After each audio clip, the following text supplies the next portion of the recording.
What is up, Christian Intelligence fam? So we have Michael Rappaport erupts on Palestine protesters.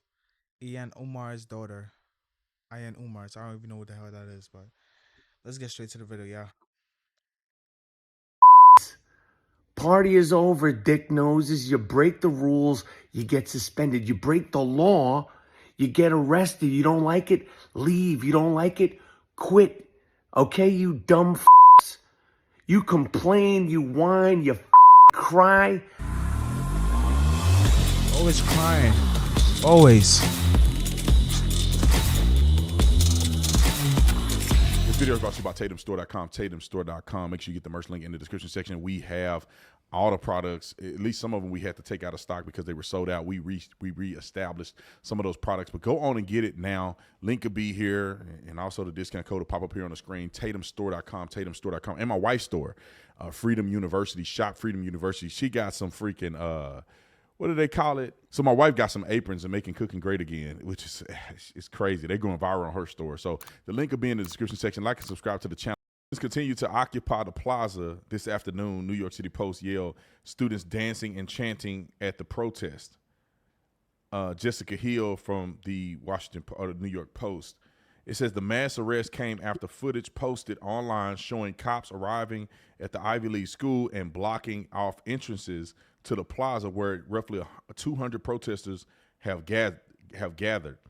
Cops repeatedly warned protesters that they risk being arrested if they did not clear out, the Yale spokesperson said. It said the police descended on the campus. A group of defiant students had locked arms around a flagpole and were singing "We Shall Not Be Moved" as officers could be seen checking the dozens of tents that they had put up in the plaza, according to a video on X. While the arrests were underway, others could be heard taunting the Yale Police Department, YPD or KKK, IDF. They're all the same, is what the chant said. Arab blood is not cheap. For the martyrs, we will speak. Now, these people, now it's probably a bunch of dumb, what do they call people that overprivileged? I forget the name that I want to use, but these people are privileged, entitled is the word. Young idiots that have not done any research when it comes to Israel or the Palestinians, and they're just out here putting their foot in their mouth every time they speak. However, but these people should be on a terrorist watch list. They're advocating for a terrorist. That's like if you had people in America protesting for Al-Qaeda or ISIS. Just imagine if we had people protesting. No, ISIS, whatever. This is what these pro-Hamas people are doing. We need to stop saying they're pro-Palestinian. They're pro-Hamas. They think there's nothing wrong with what Hamas did. Let me tell you why. When Hamas did a terrorist attack against Israel, where were they? Were they chanting? Were they screaming that it was unjust? Were they crying about the dead children and the murder that ensued? Where were they at when Hamas went and killed all those innocent people in Israel? They were cheering. They were excited. They were glad. They were silent. And then when Israel retaliates, now they crying in the street talking about it's a genocide. But what y'all did to Israel was genocidal. What Israel is doing to y'all is attacking the military. They're going after innocent civilians. Israel is going after the military. And of course, they hide behind their citizens. They do all this nefarious stuff. That's why some of their people getting killed. Whose fault is that? It's theirs. Party's over, Whoa. Party is over, dick noses. You break the rules, you get suspended. You break the law, you get arrested. You don't like it, leave. You don't like it, quit. Okay, you dumb f***s. You complain, you whine, you cry about being misgendered, but you openly, Christian channel, bro. happily on Jews, Israel, and Zionists. You, you self-diagnosed mental illness freaks. Gosh, Party ears. time is over. You're an adult what is now. beefing, bro? Okay, you don't like it, leave. skip it. You don't like it, quit. You break the rules, you get suspended. You break the law, we zip tie you. Bring them home. Bring them home. Bring them home. Bring them home. That is the most important thing. These are bullies. These are bullies. These are cowards. These are pathetic, low-life scumbags. That's as bad as I'm gonna curse. It's embarrassing. But agenda number one is to free our hostages. Agenda number 1A is to eradicate Hamas to the very last one of them. Israel is not going anything. Israel is not going anywhere. Israel did nothing wrong on October 7th. Israel has the right to defend itself. Israel has the right to exist. Period. End of story. Let's compartmentalize this for a minute. Sure. If Jewish kids were standing in front of these pro-Hamas kids, what would they do? Yeah, that's them. They What would put they their do? hands on them? Would they assault them? These are things that are concerning, in my opinion. Let's just say that there was an attack against black people in America, and you had a group of people supporting the attackers that killed innocent black people for no reason, and you had people supporting that. You know how crazy that would be? But I'm telling you, it's something about Jews that these leftists hate.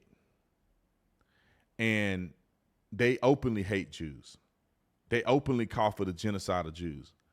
And nothing is done. I think it's shameful. I don't think we should call for the genocide of anybody. Right. But these people are actively calling for the genocide of the Jews. Ilhan Omar's daughter boasted about being so hyper woke. It says pals call her the PC police. I don't even know what that means. The daughter of Ilhan Omar, who shouldn't be in this country, they should actually kick her out. She need to go back to her country where a country that she loved, even though it screwed her over and she had to come here. Kicked out of her college dorm at a prestigious $90,000 per year, Bernard, last week following her arrest for protesting against Israel. Whoa. Hold the phone. I'll be back after the break. Do other student groups have this kind of target on their back, or do you feel that you are being targeted because of the fact that it is in solidarity with Palestinians and against what Israel is doing to Palestinians? Oh, this is 100% targeted. Every single protest that we have, there's a group of counter-protesters that bring all of their items, their flags and things like that, and they're not seen as having unsanctioned protests or really receive the kind of disciplinary warnings that many of our fellow organizers receive just for being seen at these protests. And so there is definitely some hypocrisy here, especially you can kind of see it with the students that were sprayed us with the chemical weapons and the fact that there's no public information as to what happened to them, but rather the university is actively discussing what is happening to the students here and making it a whole public spectacle rather than when we haven't done anything to physically harm students, whereas those that sprayed those chemical weapons physically harmed students. Ladies and gentlemen, and ladies, welcome back to the Off Tatum Show. Ilhan Omar, her silly little kid. It says during the TED Talk in February 2022, Isra Hirsi, I don't know how to say her name, 20 years old, told the audience that she had become known as the token activist, the Token politically blackie. correct police, and the angry black girl for always speaking up against something offensive or problematic. Well, if you have to come up with that title, we already know what you are. You're just a perpetual victim. That's what you are.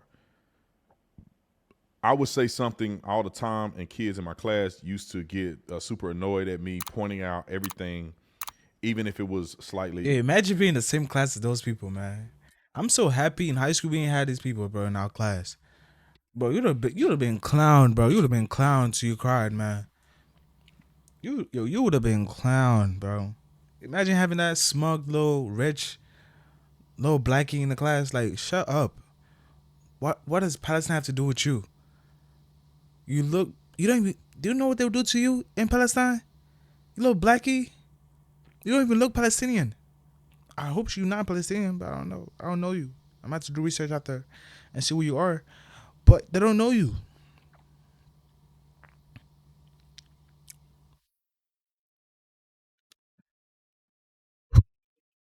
Sexist, but I was proud of it. She said during a TED Talk titled "The Angry Black Girl." Eventually, people got really annoyed at me being hyper woke.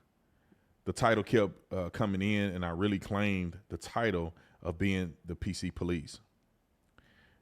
AOC's daughter, a member of the anti-Israel student group at Columbia University, apartheid divest, whatever it's called, divest, whatever they call it, said that she wanted to use the hyper woke part of my personality to do some real change. So I joined everything: climate stuff, gun violence prevention. She explained. I felt like I had to, and because I also became my brand, I would call out injustices. When you join so many white dominated groups, you feel really alienated. I just want y'all to know, people that talk like that are mentally ill. People that walk through America as a perpetual victim, As a victim, they have somewhat of a there's mental something wrong with illness. them. They really do. They're dejected from reality. It's some type of mental disorder that they have, that they're divorced from logical thinking, and they have this sense of, I always need to be a victim. I always need to be playing Captain Saver. And that's the problem with these young people.